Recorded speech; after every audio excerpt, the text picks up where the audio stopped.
Good, thank you very much. And good evening, everybody. I'm glad to be here.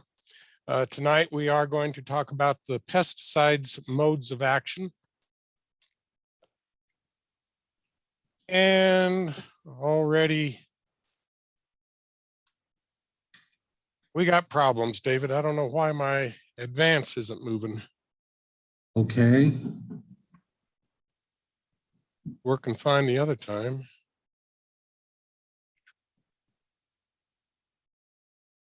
Okay. Well, we'll just do it the old-fashioned way. So a mode of action, as you can see, it's the organism's process or pathway that is inhibited by the pesticide at the cellular or tissue level, or easier way to put it, it's parts of the organism that are affected by that pesticide that will cause injury or death to that organism. So there are different modes of actions for your herbicides, your insecticides, and your fungicides. So why are there different modes of actions? Well, there's different modes of actions to prevent or slow down the effect of a resistant organism taking over the population in the environment, so that we can keep using that pesticide longer for years and years and years. So a resistant organism is one that has developed or evolved or survives in that population from a continued use of a single mode of action. So a resistant organism, so how that occurs, generally those resistant organisms are out there in the population. They are there in very small numbers. So what happens, we use a pesticide with a single mode of action. We use it year after year after year. And eventually we kill out all of the organisms that that pesticide will kill. But what's left are those organisms that it won't kill. So if you have 100 organisms, you kill 99 of them, and that resistant one's there, you still have seed in the soil from past organisms, so they still come back the next year, but now you've added more resistant population or plants to that population. So over continued use, eventually you're going to kill out all the plants that that product will kill, but all you're going to have left in the long run are plants that that product won't touch. And so we call that the population is resistant, and that mode of action product is no longer going to work on that type of plant. And so there are different modes of actions. Again, for the herbicides, insecticides, and fungicides, they've all been assigned a different code number based on what they are. So those mode of actions are based on the mode of action group, the mode of action itself of the pesticide, maybe the chemical family or group that that product is in, and the active ingredients that those products have. So we'll start out with the herbicide modes of action. And there's a lot of numbers here, a lot of words, big words. Don't let them bother you too much, but you can see different parts of the plant, different chemical processes within the plant, different physical processes within the plant that these products affect. And that's how they manage the weeds in this case. So you can see probably most of those you're going to be known about are the group 4 and the group 19. Those are the growth regulators. So if you buy a lawn product, it'll probably have a 2,4-D or a dicamba in there. So you know what those are. The group 9, the amino acid synthesis inhibitors, those are your glyphosate products. And there's a few more. These are the insecticide. I'm sorry, got ahead of myself there a little bit. Let me back up, make sure we got it. So yeah. So now we go to the insecticide resistant products. I took a whole class just to understand how all of these things work. And I forgot most of it already, but but I did remember some of those. The acetylcholine esterase inhibitors, that's a very common one. GABA gated chloride channel, those sodium channel, these are all have to do with the nervous system of an insect and how they inhibit the nervous system of an insect. And there's even some more products that inhibit the insect to molt. It might tell it it's still a juvenile and it never gets to an adult stage. Just different types of modes of actions that these different products have.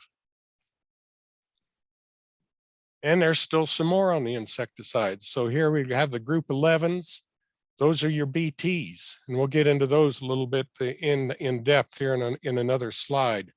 ATPase synthase, that's the, we were told the money transfer in the energy cycle. ATP is one of those, so it disrupts that. So the insect can't function. And we still got some more on the insecticides. There's a chitin biosynthesis. So these are the ones where they, depending on what it is, those different insects can't molt. So that's, you know, those are fairly safe ones because they don't affect any other insects other than those in those orders. Some only like group 17, those are only affect the flies, different things, different insects. And still some more on the insects. So you can see there's a lot more insecticide modes of actions than we had with the others. Looking at some of these, keeping going. And some more insecticides. They just keep going and going, different modes of actions. And we'll get into some of those that only you need to worry about. Now we get into the fungicide side of things. Again, more different group numbers depending upon how they affect the fungicides, how they affect the cells within those bacteria or the fungus, what they do to, you know, break up the cell division, how they breathe, how they synthesize their protein, how they signal each other to either make more cells. And again, more on the fungicide, different groups, lots of groups. Some of them, they don't know what they do, the group 27, they just know that they work. And again, more on the fungicides. The ones that you're probably going to be more interested in are the M type, the multi-site.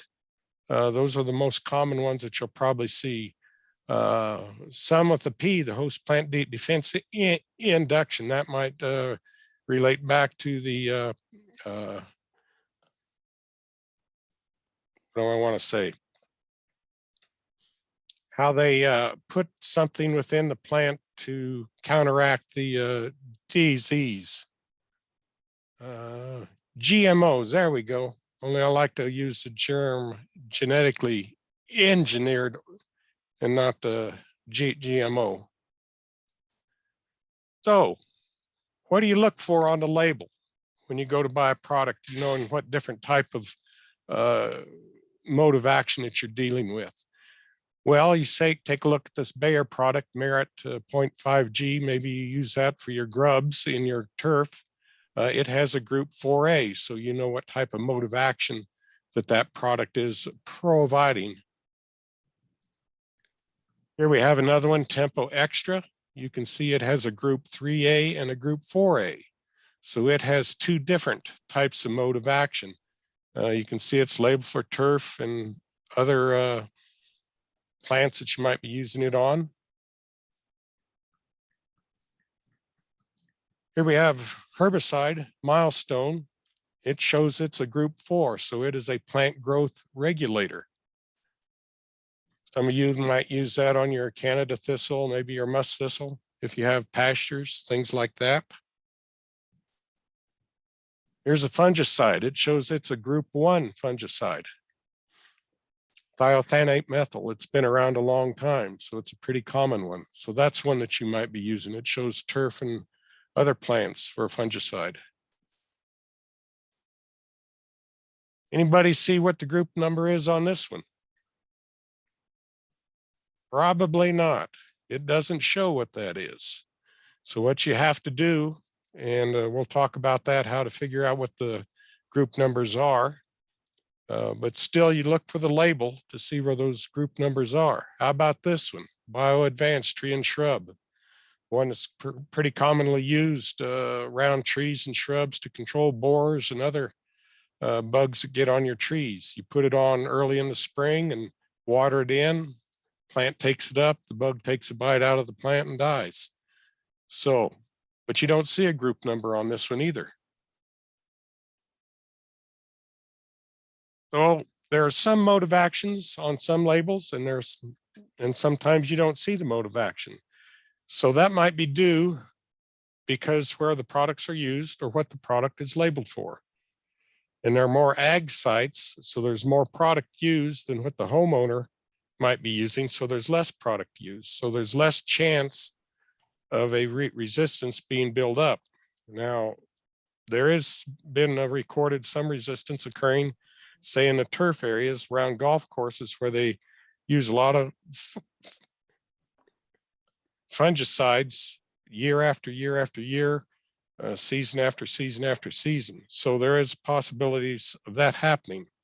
Where it's really happened in the ag part is where we've had Roundup Ready soybeans and Roundup Ready corn. And out in our part of the world, we've had Roundup Ready sugar beets. So glyphosate is the product that was used. It made it easy for the growers to go out, just use glyphosate to spray to control the weeds. But gosh, they've been doing that for going on maybe 15 years now. And so using that glyphosate or Roundup on those 3 crops year after year after year, and especially back east where they go soybeans, corn, soybeans, corn, soybeans, corn, they've developed a resistance problem in a lot of weeds back there. Now out here in the Panhandle, it's starting to show up with a few weeds, kochia and lamb's quarter, to name a few. We don't necessarily go corn, sugar beets, but we do put dry beans in there, maybe some hay or some wheat. But back east where it's soybeans, corn, they've really developed a problem. So that's why the mode of action has come about to where we want people to mix modes of action, change modes of action. If you apply 2 products, apply 1 mode of action in the first application, a different mode of action the second application, because we want to minimize the resistance building up in any of these plant populations or insects or diseases, which they have occurred. And it's occurred in all of those areas. So we'll look at some of the most commonly used pesticides that you might come across with the different modes of actions that you need to be aware of. So there were at least 27 different modes of actions for herbicides. So group 1s, they call them FOPs and DIMs. I won't go into the chemical name there, but Fusilade, Select, and Post, those are the ag trade names, but I'm sure you can find those same chemicals, the chemical name, under a turf or a lawn and garden product. These 3 products, they are made to kill grasses out of a broadleaf. And so that's how they work. And they interfere with the plant growth and the roots and shoots. So the new growth stops. So so we can use those products in our sugar beets and our dry beans to take out the grassy weeds that get into those crops. And like I said, you could probably find those same chemicals to work in your vegetables. You wouldn't want to use it on your sweet corn because sure as the dickens, you'll kill your sweet corn with those. Next group are the group 2. I had a harder time finding some of these. They're not that common Mostly these would probably be in the turf market that you would find these. Imidazolone, that's a brand new one that's just come out within the last year or two. In the range and pasture market, what they are using that product for is to take cheat grass out of the range and pasture situations where it's become a problem. And so how that works, you would spray these out, and they work on the seed or the seedlings, and they kill those as they come up. And at least the imidazolone, I'm not saying that quite right, it stays in the top ½ inch of the soil. So any other grasses that you have there, since they're deep rooted, they will be okay. But any new grass seed or other plants that try to come up, they will be killed. So that one works on the enzyme part of the plant. The group 3, the dinitroanilins, you've probably all used at least one of these at one time. Balan, common name. Pendulum, another one. Preen, Dimension. Those are all turf products, although I know Preen is labeled for some garden uses. Again, read the label, make sure. Again, these kind of work like the previous group 2. They work on the developing seedlings as they start to come up so that they don't work right, and it kills them. By the way, if you want to put out your crabgrass preventer, crabgrass germinates at 55 degrees soil temperature, or it starts to, so you want to get that put out here pretty soon. How do you know where your soil temperature is at? Go to Crop Watch, soil temperature, look for the 5-day average. It'll be in the first column.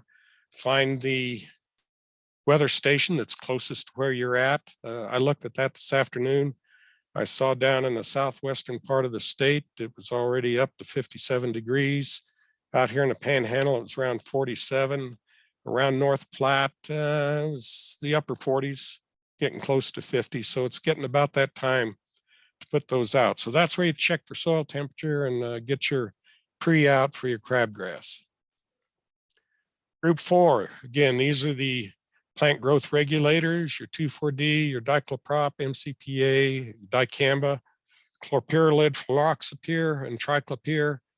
There's also a few others, quinclorac. The one that you want to use if you got field bindweed in your turf, quinclorac is the one. So again, these are the plant growth regulators. They act on multiple sites. They basically cause the plant to grow to death. That's what it does. Your group 9, your glycine, that's your glyphosate or Roundup products. It's a synthase inhibitor.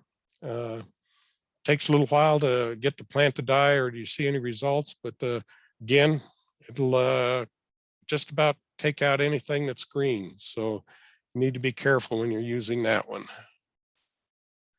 Group 14, triazolinone. However, your carfentrazone, your sulfentrazone, you'll see those maybe in combination with some of your group 4 products. These are cell membrane disruptors. So you spray those on, you need good coverage because you need to cover the whole plant with them if you're using these by themselves. Usually you'll see real fast action with these types of products. Your group 22, your diquat, that's another one of those. It's a cell membrane disruptor also. Neither one of these translocate through the plant. So they're basically strictly a contact product. Again, the group 14, I believe, pretty much works just on broadleaves, although you can burn your grasses. The group 22, the diquat, it'll smoke just about anything. But again, it doesn't translocate. So if you're spraying small weeds, it'll work good. But if you're spraying big weeds, all you're going to do is burn them back and they'll probably come back from the roots. Okay, the insecticides. There are at least 34 different modes of action for the insecticides, and that is a lot. And I have to tip my hats off to the scientists, the biochemists, the people that have figured all of this stuff out, how these things work. So your group 1A, your group 1B, your carbamates, that's your carbaryl or 7. You've probably used that. Group 1B, the organophosphates, acephate, orthene, your dimethoate, your malathion. You certainly used at least one of those probably at some point in time. Again, these all affect the nerves or the nerve action of the insect in a different way. The acetylcholine esterase is how it affects those. Group 2Bs, fipronil. Chances are you may get this. It'll probably be in an ant bait if you do. It's very effective. When this first came out, there were studies over in Africa where they were using this on the locust populations, and it did a bang up job on it. But again, it took out everything too. So that's why you're only going to see it in an ant bait. You won't see it as a spray anywhere. But this is that GABA-gated chloride channel. Again, it works on the nerves of the insect. It upsets that chloride channel in the insect, so it can't work. Group 3, your pyrethroids and your permethrins. You've all probably used some of these at some time. Bifenthrin. There's a slew of these. I just listed, 4 there. The pyrethrins, those are the natural, quote unquote, natural products. So those should be the straight extract from the flower. The pyrethroids are the ones similar, but they are a manufactured product. These affect the sodium channel in the nerve action of the insect. Again, so it's affects the nerves of the insect. Your group 4A, your neonicotinoids, imidacloprid or merit. That's one you probably might have used to treat grubs.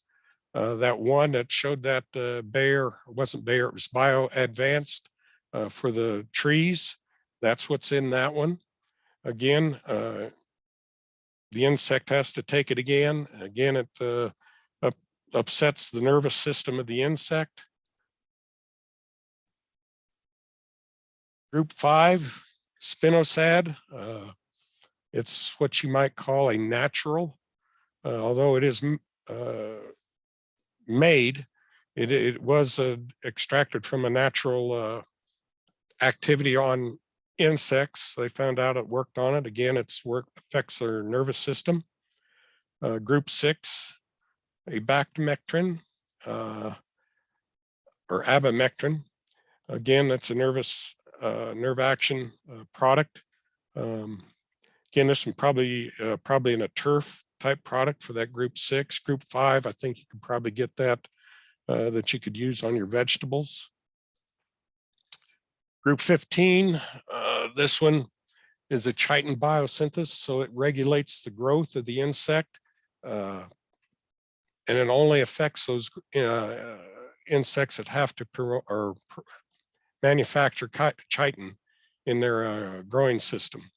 The group 20A, again, it inhibits electron transport on the cell division, so it affects the insects by that way. I believe these two are more of a turf type product more than a vegetable product. Okay, your BTs, your group 11s. So you can see there's different BTs. You got your group 11A, your BT israeliensis, affects mosquito larvae, BT sapphiricus, again, affects mosquito larvae. The sapphiricus, I believe, works better in water that's more turbid, more dirty. So again, those BTs only affect those two larvae, and it doesn't affect all larvae. It only affects certain ones. So you might buy a dunk, but if it doesn't work on the larva that you're after, it won't do you any good. So generally the larvae that we have around here, they will work on them. You get further east or further south, some of the species down there, these don't really work on that well. So your group 11B1 and B2, These work on Lepidopteran larvae. So those work on the moths type larvae. So those are a little different. The Tenenbryonis, those work on certain beetles. And so how they work, the insect or the larva ingest it, they get it into their gut, and it basically tears their gut apart. So the insect quits feeding and it dies. So that's how that works. So you can see there's different BTs for different insect species. Fungicides. Well, we got through the insecticides. Now we're on to the fungicides. 58 different modes of action that they have here. So group one, the thiophanates, the thiophanate methyl, we looked at the label for that. That one's still around. Benomil, that one I don't believe you can find anymore. Gosh, 30 years ago when I was selling these products, it was already starting to show some resistance. It wasn't working on white mold that we had in dry beans. So I don't think that one's on the market anymore. Those work by the mitosis and cell division. It disrupts those. Your group two, your iprodione, they inhibit the signal transduction across or through the cell. Your group three, your DMIs, microconazole, that might be one that you might find. A propiconazole, that's another one you'll probably find on the shelf. These inhibit the biosynthesis of the sterols in the membranes of the organism. Your group four, metalaxyls, you will find this one. This one might also be labeled for vegetables. It's also labeled for turf. It inhibits the nucleic acid synthesis in the organism. Group two, the quinones, the strobulins. Lots of strobulins out there. These inhibit the cell respiration. Yes, there are some of these that already are showing resistance, especially in the ag markets. A lot of the strobulins just aren't working anymore. So just be aware of that. But I did see a lady that bought some. I talked to her on the phone. She showed me the label, sent me a picture of it, and it was a strobulin that she had as a fungicide in a ready-to-use bottle. So it is out there. The group 12, again, this one will probably be more of a turf fungicide. Again, it inhibits the signal transduction. Code 14, aromatic hydrocarbons. The PCNB, that might be one that you might find. Again, I believe these are more of a turf product than a vegetable product. They inhibit the lipid synthesis in the membranes. Okay, here are the ones that are probably you're going to find most common on the store shelf are the code 1 or code M1, M2, and M3, the inorganic, your coppers that you might find, M2s, your sulfur sprays. You might find dithiocarbamates, your mancozeb, maneb, thiram, zineb, all of those. These have multi-site activity and are contact products. So the others, some are locally that we talked about were locally systemic. Others are, so they move through the plant. The contacts do not. So that's probably one reason why you don't see very much resistance build up in these products. Code M4, Captan, you've probably all heard of that, maybe more of a seed treat. M5, chlorothalonil, that is probably going to be, I bet you about everybody's used it. If you used a fungicide, that's the one that you've used. Again, these are contact, multi-site activity. Been around a long time. They have not shown that much resistance, if at all. So they're still good to use. Then we get to the code NC. These aren't classified. These would be your oils, your soaps, your things like that that you might want to use. So how do we avoid or prevent or minimize the resistance in our pests out there that we're dealing with? Well, you've heard it before, you'll hear it again. You want to practice integrated pest management. You want to plant pest resistant plants. You find out what they are from your extension office, your seed catalog. One place that I did not put on your sheet of paper that I'll talk about here in a minute, Cornell has a great website that lists virtually every variety of plant they've tested that tells you what it is resistant to as far as diseases. Now, outstanding website. Use your biologicals whenever you can. Cultural practices. Again, you've probably done this, rotate your crops, use different planting dates, mulch, put enough spacing in between your plants so the diseases or the insects don't move from plant to plant very easy. Mechanical, ho, ho, ho. That's what you want to do. That's what we're out there for, to enjoy the good outdoors and get down on our knees and pull those weeds and pluck those bugs and have a good time and get some sun. Again, so now we get to the chemical. Use different modes of action. Know what those modes of actions are. Read the label. Know what you're using. Sanitation. Keep things clean. If you got a diseased plant, pull it, get rid of it. Composting's probably out. I don't think you'll ever get your compost hot enough to kill the fungus or the bacteria or the insect eggs. Just isn't worth it.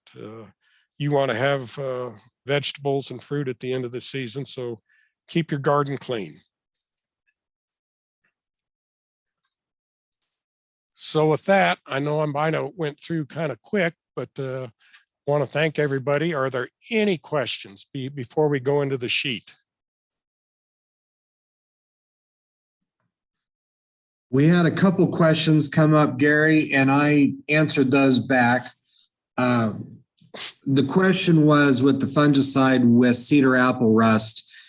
And we talk about the varieties that are more resistent like Liberty, but we still can get cedar apple rust on resistant cultivars if the spore content is just out of sight, where we can get an overload, for the lack of better words. So I was trying to point people that way. And the other question was getting grass out of a lily. Well, we think about dicots and monocots. A grass is a monocot and so is a lily. So you're trying to get a grass out of another grass, basically. And sadly, I have the same problems with iris. I had some brome, some smooth brome come in and some Timothy hay. I had the wonderful idea of throwing the compost out of the guinea pig cage out in the iris bed, and I created a monster. And so now a couple of years ago, I totally had to redig the entire bed and separate all that out. And I still have stuff coming up. So my dandelion digger will be out there and I will be spending some quality time digging up those grasses, because you will cause damage if you're trying to get rid of a grass out of another grass. Yes, there's no way you're going to knock them. Yep, that's right. It's tough. Well, if there aren't any other questions, other than the PowerPoint handout that hopefully David gave you, you all should have a white sheet of paper, both sides. What it has is a number of websites, and I'd like to bring your attention to a few of those. Starting at the top, there is the CDMS website. And granted, this is primarily for ag products, but again, it's a good reference. You get labels and safety data sheets on virtually every ag product that's out there. And I use this all the time. It's just a great source to find about things. And then the EPA also runs a website similar to that. I don't use that as much. Again, I use the CDMS website for labels. Unfortunately, the vegetable turf market, they do not have a website such as this. There are so many different manufacturers of horticultural products out there, it's tough. I really wish there was, because it would save me a lot of hassle, save David a lot of hassle, and make life easier for everybody if we could have access to all those labels and different things, just to help people out. So we go down the list, got some different modes of action tables. These go into in-depth more of what I tried to talk about earlier on herbicides, on the insecticides and the fungicides. You can visit those, check them out. They're pretty straightforward. So turning the page over, I tried to find some publications that would tell you what fungicides or what insecticides that are labeled for homeowner use. Again, it will have the chemical product listed. It may or may not have the mode of action, but at least you'll know, working off the PowerPoint that I gave you, that you can see what the different modes of action are. And plus you can go back to that front page. It will have all the chemical names listed and their modes of action. And then you can cross-reference that with some of these other printings that these folks have put out.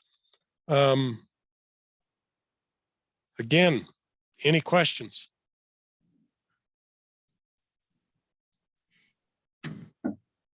There's more than what everybody wanted to hear. Well, I think quite a few people have been absorbing and nodding heads here in the room, and knowing that there's so many different classifications for these, getting to know how they work, I think is so important with using these pesticides, because, it's fascinating to me how they can be matched up with the target that we're trying to get rid of, and why some are building resistance, some have built resistance and we don't use them anymore, or they've been taken off the market, or the things that have been, for instance, have low resistance and you can use them. So, people are always looking for a product, and it's important to match the right product with the problem that you have. But like we said, going through IPM is the important thing, and doing everything to avoid using these products. The products are I try to tell people, kind of the last tool in the toolbox. We'd hope you try the other things to avoid pulling out the chemicals if you have to. But there's some days you can't avoid it. Yeah, that's right. And it's, some of these products, you only need to use it once, and then you have it sitting on your shelf for 5 years. Yeah, using the IPM method, going down that road first before you buy the chemicals, probably your best bet. And how many have heard stories of people holding stuff that's 20, 30, 40 years old in their garage? Yep. You don't want to do that. No. And my dad was one of them. But anyway, there are some resistance building up in the turf and vegetable market, but not that much that we know about. It's more on the ag side that you're really seeing the problems, just because of the acres, marketing. The companies can make more money selling to the ag market because they got more acres than they do our smaller vegetable market. So that's why we see the resistance tend to build up on that side of the coin versus our side. Makes a lot of sense, but we do have crossover on products and at least active ingredients to help give us some knowledge and where to go. Because on our side, with the garden side, companies change and merge and buy each other out and trade names. One, we can't promote to show bias, but two, we really need to follow the active ingredient and the mode of action to help us match the right thing. And then it also has to be on the site, has to be on the label. That's the other thing. Yep. Absolutely. So, are there any questions online or in person? You have lots of resources to check out and utilize. I posted the website on the chat, and I will put it up again here on the chat box. You can go straight here. I posted all of our handouts, our recordings, and our materials. Okay, we got a question on roses. What about roses? What kind of control are you wanting to work on? Are you wanting to work on something like black spot? Are you wanting to work on an insect problem? Oh, grass and roses. Okay, so let me.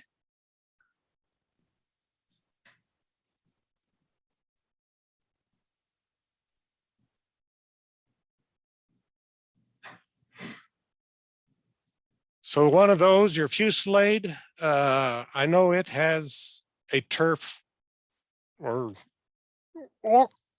it has a label, or at least that chemical compound does. May not be under that name. A select would be another one, or post. Again, those are ones they were designed to take grasses out of a broadleaf. So maybe one of those three. Again, look at the label, look for those chemical names, and then see if roses are listed so that you can spray those. Again, there are just so many of those. We print a book if we of everything that's out there. It's you again, you got to do some checking on some of those websites and see what's there.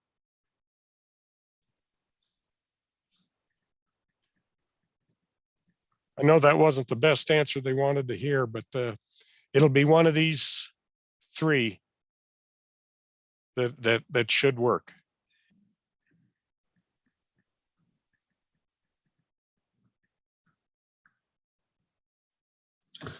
There are some products, including the Bear brand has that rose and flower care that has, that's a combination product, and it has some black spot control in it. So it also has some imidacloprid, so it has the insecticide. That was the kind of controversial product for a while, because they were testing the pollen off of the flowers that people were applying it to. And so there was residue of imidacloprid, about 13, 14 years ago, starting to show up. And so people were very, very concerned about the bees and anything in the order Hymenoptera that was just hammering them. So they had to do some real fast research and very earnest research to find out what was going on and trying to rework that product so it could still be used in the landscape, because it was used fairly frequently for a lot of people because it worked, but we also had to worry about the insects. I will do some checking tomorrow and see if I can find a product that you can use in roses to take out grasses. And David, I'll send that to you, and then you can send it on to your client down there. Yes, and I post it on the website. So when something comes up, I send it to Vicki, our office manager, and she posts it on our website. So it works really good. Okay, great. So check that website out. Everything that we have in class goes on that website. So you can pull it off at 3 o'clock in the morning if you want to. So it's there.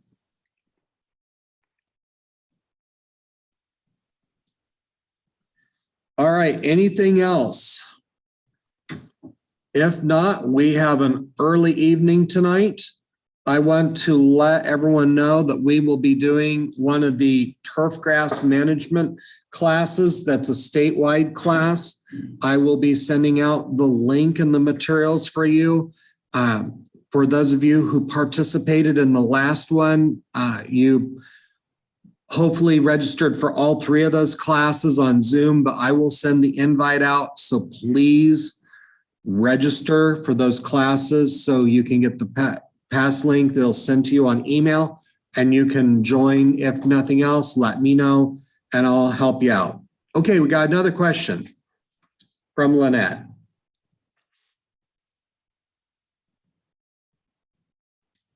Go ahead and ask your question.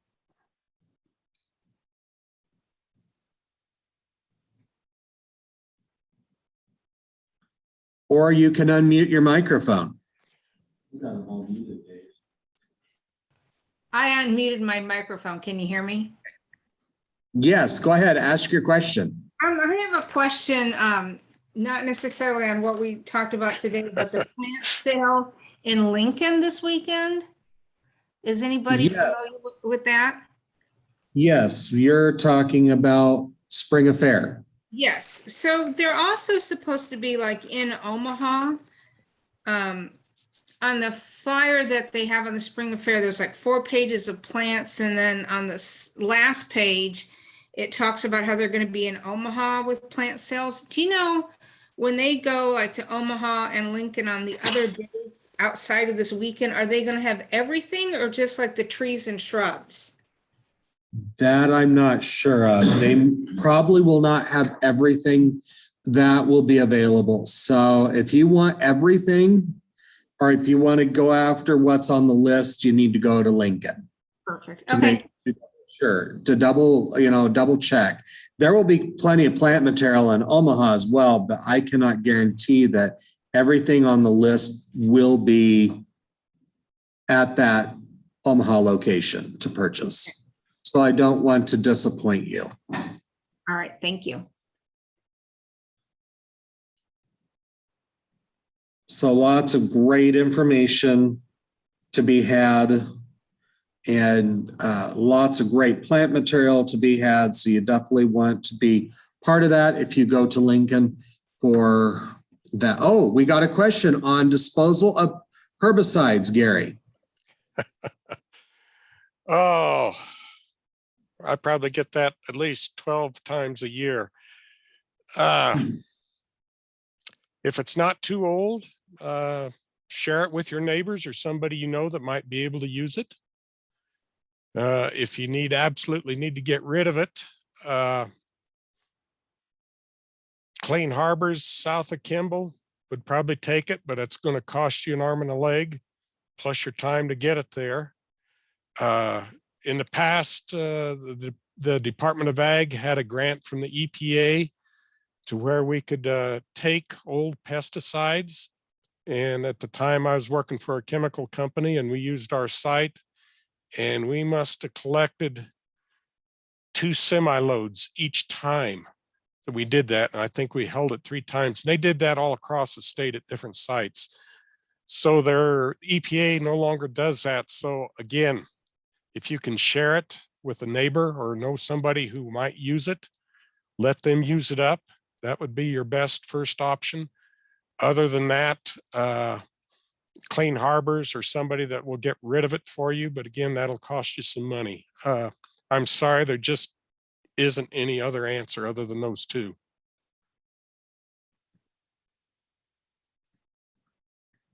That's awesome. And some of your county weed departments will have pickup places. So they might. pick up. Yeah.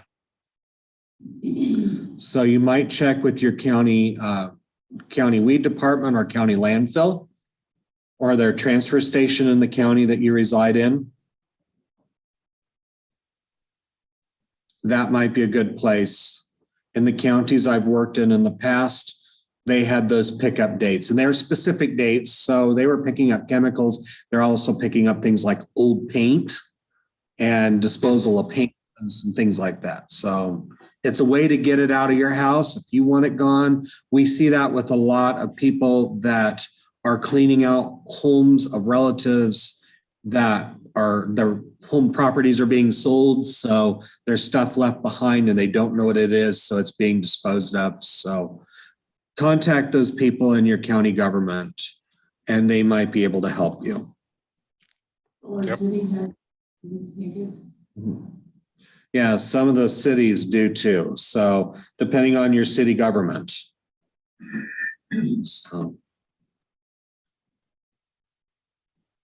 Okay, any other comments? If not, I'm going to stop the recording now and we will plan on next week and we will have another turf grass topic and I will send that information out this week along with the quiz for you to check out and get ready for next week.